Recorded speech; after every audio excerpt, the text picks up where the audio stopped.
whom do you report this, Secretary? May mga documents ka ba na pinapresent sa kanila that may probably help them to comply ultimately with the request appeal for a license after you have follow up with the PAGCOR? And you learned about these lacking documents. To whom do you report this po?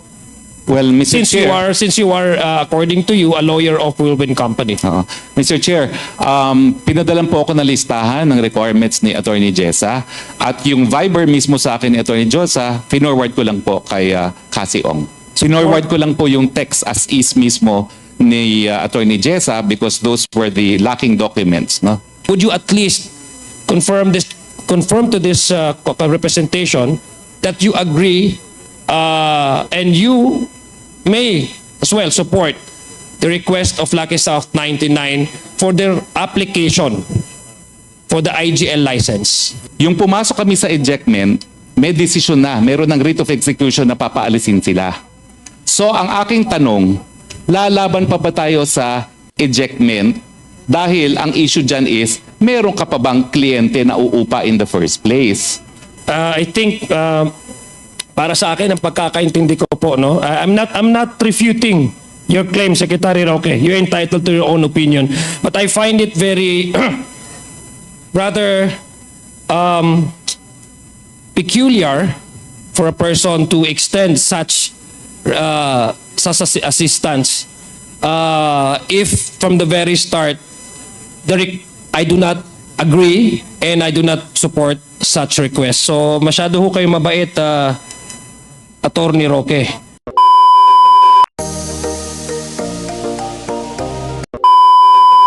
Assalamualaikum warahmatullahi ta'ala wabarakatuh. Magandang umaga po sa ating lahat. Joint Chairs, let me go back a little bit because there seems to be some concerns that have yet to be addressed fully by this committee. And this is in relation to the meeting that took place between Lucky South 99 and Chairman Altenco. The meeting that happened in the presence of the former Secretary Harry Roque. Mr. Chair, I have clarifications. Maybe go deeper into that and maybe go a bit in details, Mr. Chair, because I think personally I have some issues that I need personally to be clarified with. So, Mr. Chair, before I ask these questions, may I know from the Joint Chairs, do you allot time limit for each of the members who wish to ask question? Because in the previous meetings, Mr. Chair, I happened to Yes, still we have like 5 minutes, Congressman John. 5 minutes, then we can ask for an additional extension. As a matter of fact, we have just like a few representatives who wanted to ask questions, but most likely we will be extending it. Thank you. Depends on the question that you'll be asking. Go ahead. Thank you, Mr. Chair. Now, I know these questions have already been asked to former Secretary Roque, but allow me, Mr. Chair, to further clarify the details that happened in that particular meeting. Mr. Chair, Attorney Roque, magandang umaga po. Yes, Good morning, Mr. Chair. Magandang umaga po. You mentioned po in the previous committee hearing that some of the officers or officials of Whirlwind Company and perhaps the Lucky South 99 do not and cannot speak English. Am I correct? Yung pong pagkakaintindi ko, hindi lang po sa Lucky South, pero sa karamihan po ng mga Pogo. Kasi sila po talaga nagpapatakbo noong electronic casino na binobroadcast sa China. Kaya rin po nagkakaroon nga sila ng mga Pogo hubs para hindi na sila makahulubigan po. Yes, Mr. Chair. If I may be, if I may request Secretary Roque to just answer this representation with yes or no, kasi natanong naman. So yes, I took that as a yes. No? So would you know, Mr. Chair, Secretary Roque, does Cassandra Leong, the representative of Lucky South 99, know, can she speak English and understand English? Well, ang pagkakakilala ko po kay Cassandra, siya po ay marunong mag-Chinese, nag-aral po sa China at siya nga po ay translator para dito sa mga Lucky South. So pwede po siyang magsalita ng Tagalog or English, no? Opo. Opo. So that does mean that Ms. Cassandra Ong can communicate directly with the Chairman Altenco or PAGCOR?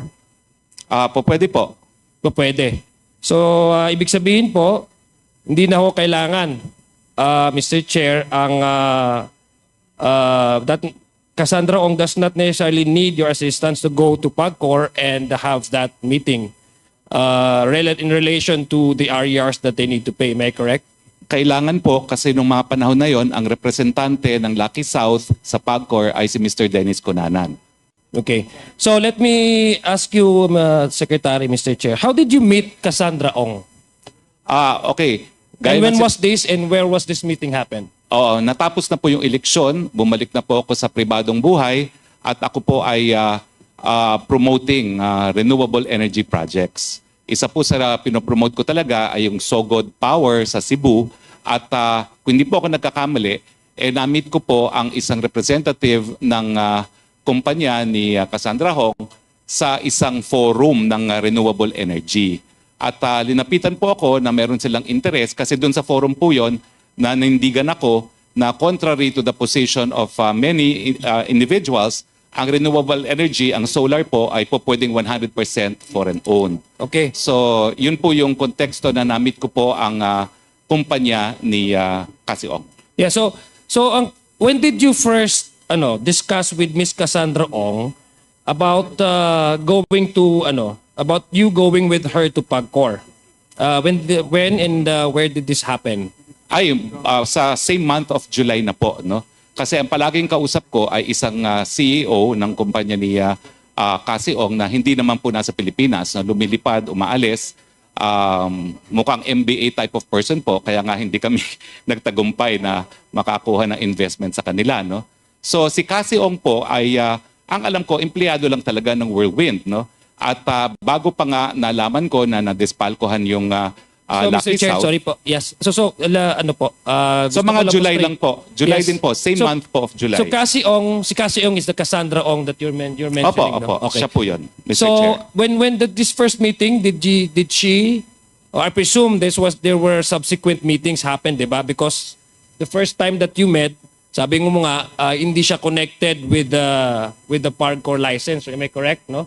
Opo, iba Tama. po yung So representante. when did the Cassandra Ong approached you and discussed to you about the Pogo and maybe perhaps to accompany her, as you claim you represent the leasing, in this case Whirlwind Company? When did that happen? Buwan na rin po ng July. Doon po niya sinangguni sa akin na nalaman lang nila dahil nakatanggap na sila ng sulat po sa PAGCOR na naniningil ang PAGCOR. Would you know, Mr. Chair, Secretary, would you know kung saan ito nangyari? Yung pagmi-meeting po Yes namin? po, yung pag-approach niya po sa inyo. Oo, humingi po sila ng meeting sa isang restaurant dito po sa Resorts World. So she specifically requested you to go with her to PAGCOR? Well, ang sabi lang po niya, may problema kami. Ang totoo po niya, ng unang sangguni is, pwede bang idemanda si Dennis Cunanan? I'm sorry to have to say this dahil kilala ko rin po si Dennis Cunanan. No? Ang sabi ko, kumuha ka rin ng ibang abogado kasi kakilala ko si Dennis Cunanan, ang mga anak namin magkakaklase from K to 12 at kapitbahay ko pa.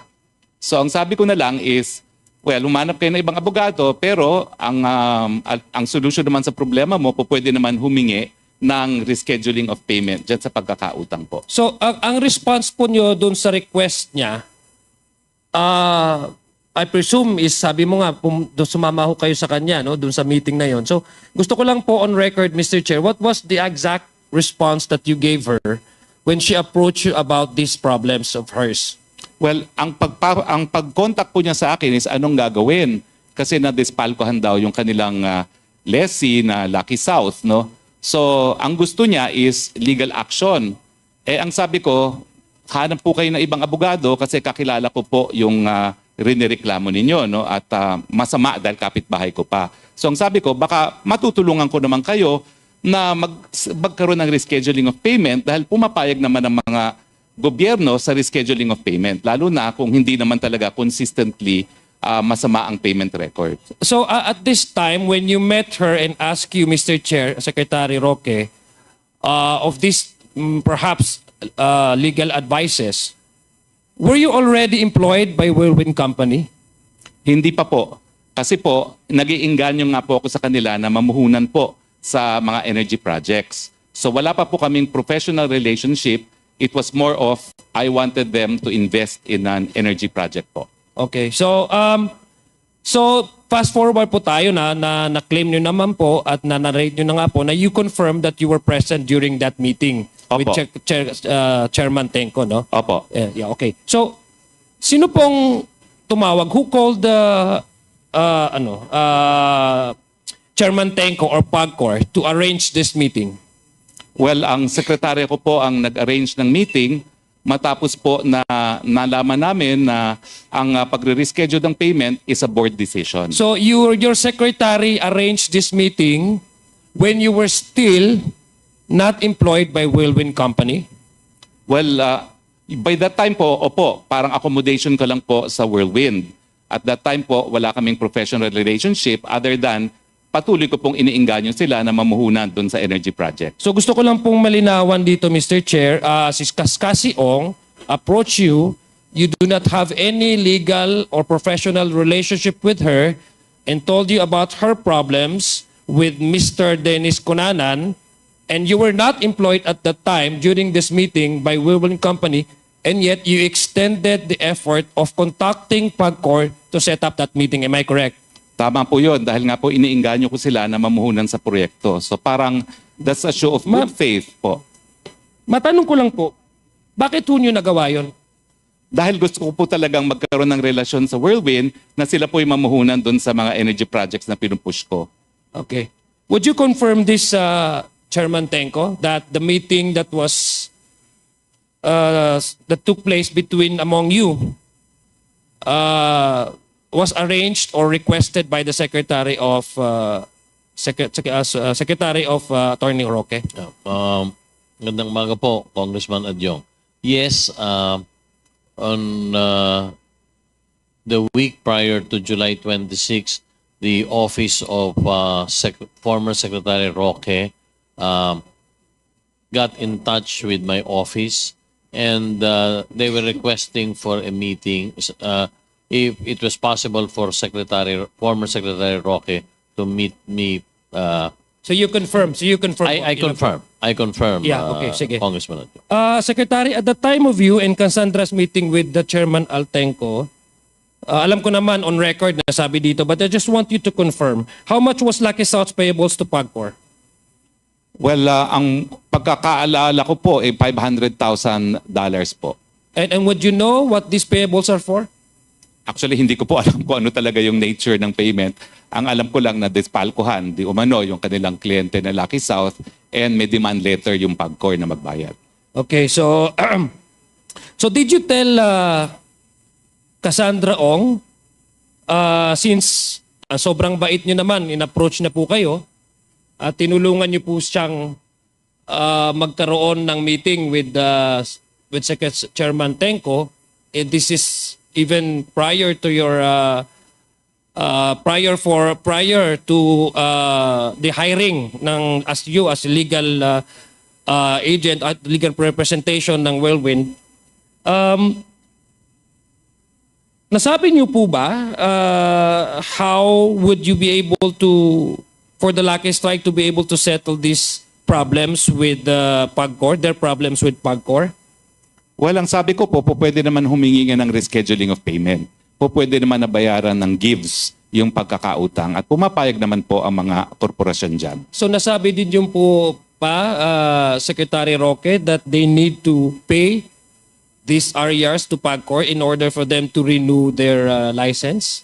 Well, yun nga po ang concern nila kasi nagulat sila na may pagkakautang sila at syempre, pag nagkaroon ng pagkakautang yung kanilang kliyente, pwedeng malagay sa alanganin yung kanilang lisensya.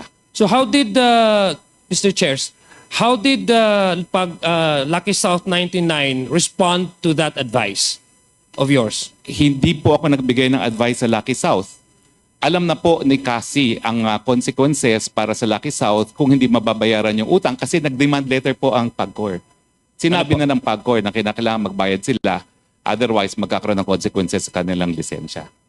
Pero wala po akong communication doon sa Lucky South. So hindi ko po alam kung anong response ng Lucky South.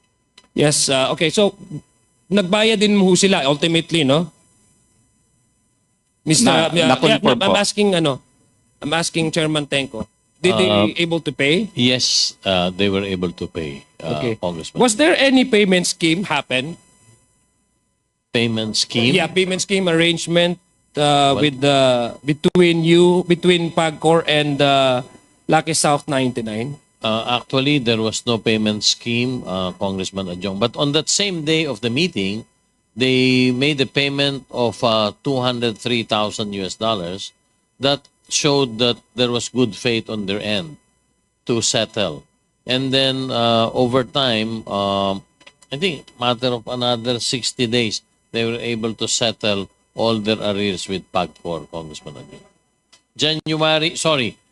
July, so took them about 6 months to pay off all the balance. So we're looking at close to $300,000 US that was paid over time. So there was no payment scheme, but there was already a payment that happened. Yes, at the Was same. the arrears paid in full or was it in trans? It was paid in tranches because on that day, I would like to on that day itself, while we were in a meeting, a payment of $203,000 was made. So the balance was paid over time up to January 2024 already. Mr. Chair.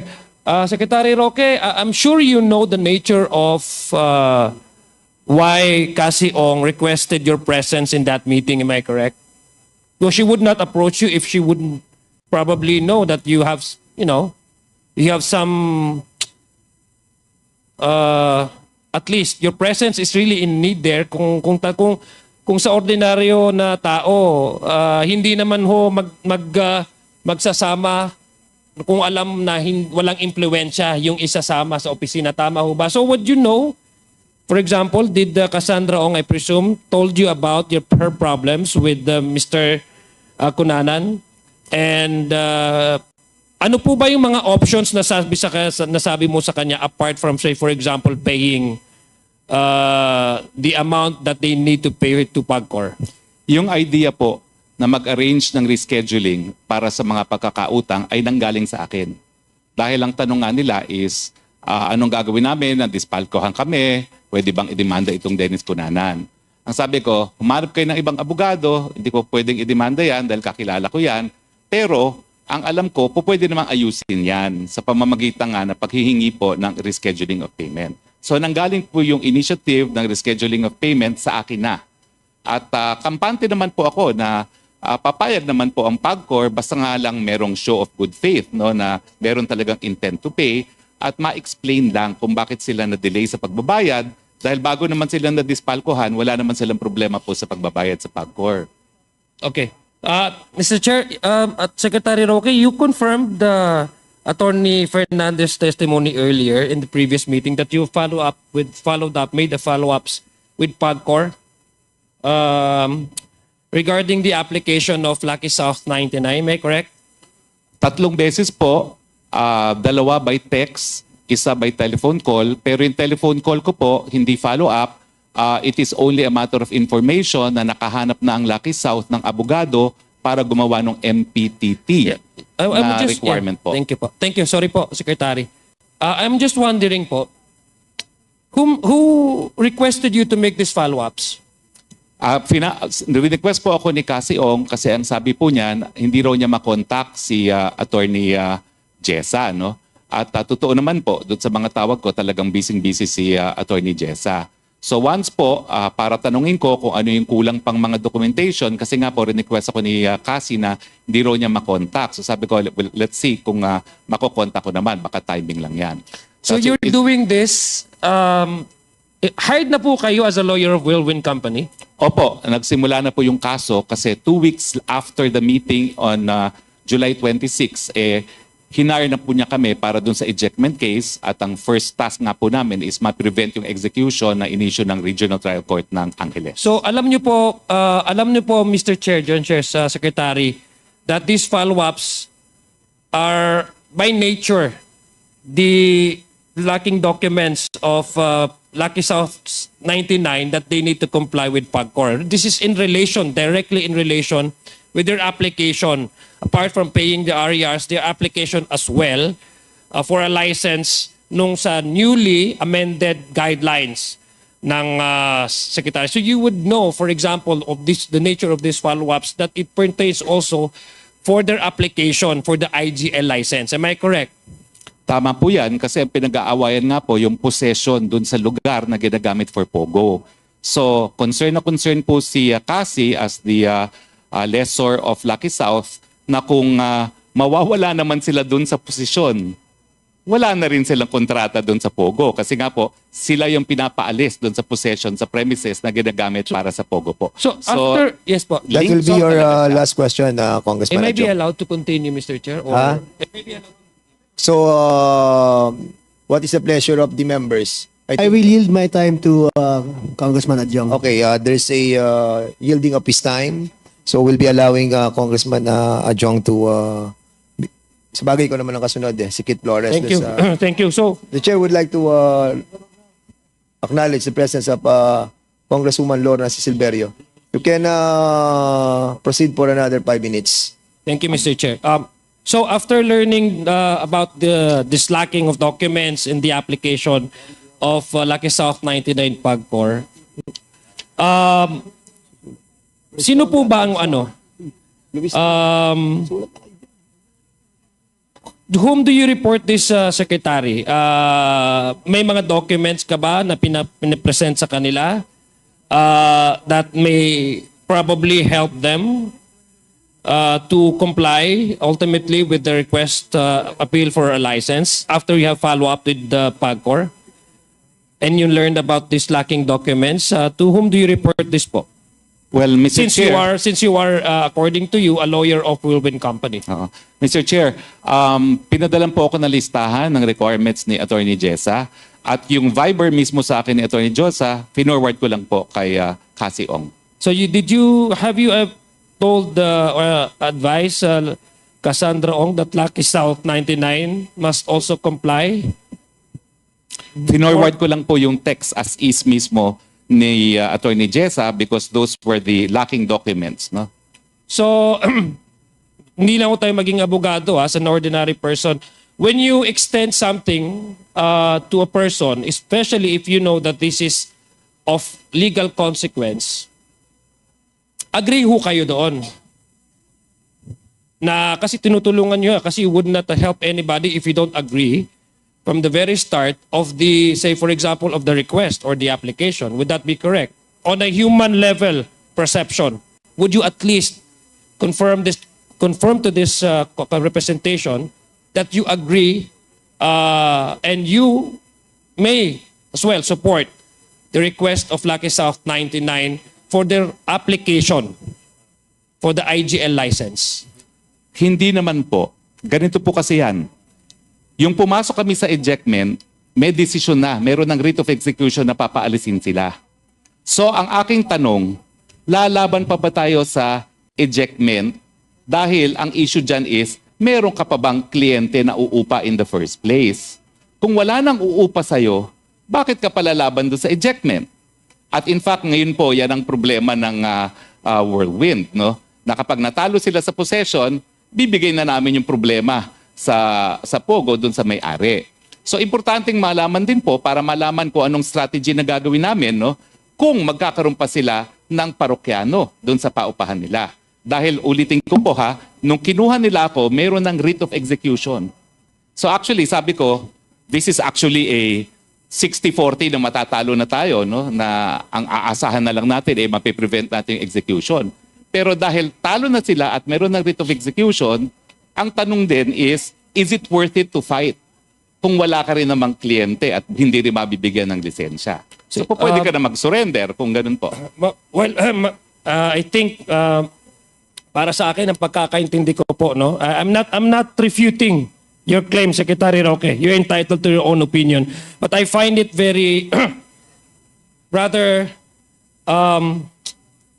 peculiar for a person to extend such assistance if from the very start I do not agree and I do not support such request. So masyado ho kayo mabait, Attorney Roque.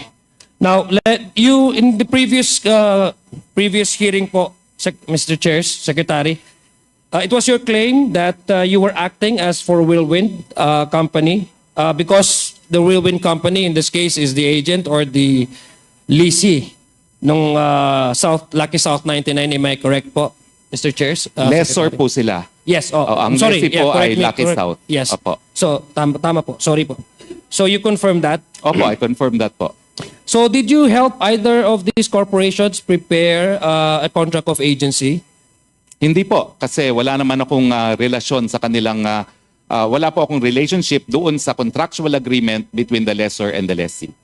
So, if there's no proof that there is a contract of agency, being you as the lawyer, I presume that you are well knowledgeable about law, and as a lawyer to Whirlwind, you would probably ask Whirlwind Company if there is a contract of agency that signed or took place between these two agencies. Would that be rather peculiar for you not to, at least to review if this kind of a relationship between these two entities, considering that you went extended your effort beyond what your call of duty because you have sorry po, you have, gusto ko lang po maintindihan that because you even went as further as to arrange a meeting with Lucky South 99 with PAGCOR. Hindi ho nyo ba hiningi or have you in instance ask for a clear proof and evidence of a contract of agency? Well, nung punto pong yon, ang alam ko sila ang lessee ng mga cruise. So nakita ko po yung lease contract. Now, sinabi rin nila na nagpapaupa sila dyan nga naman in turn sa Lucky South. So nakita ko rin po yung kontrata nila between Whirlwind and Lucky South. So meron po talagang lease contract in turn between Whirlwind and Lucky South. Yun po ang nakita ko.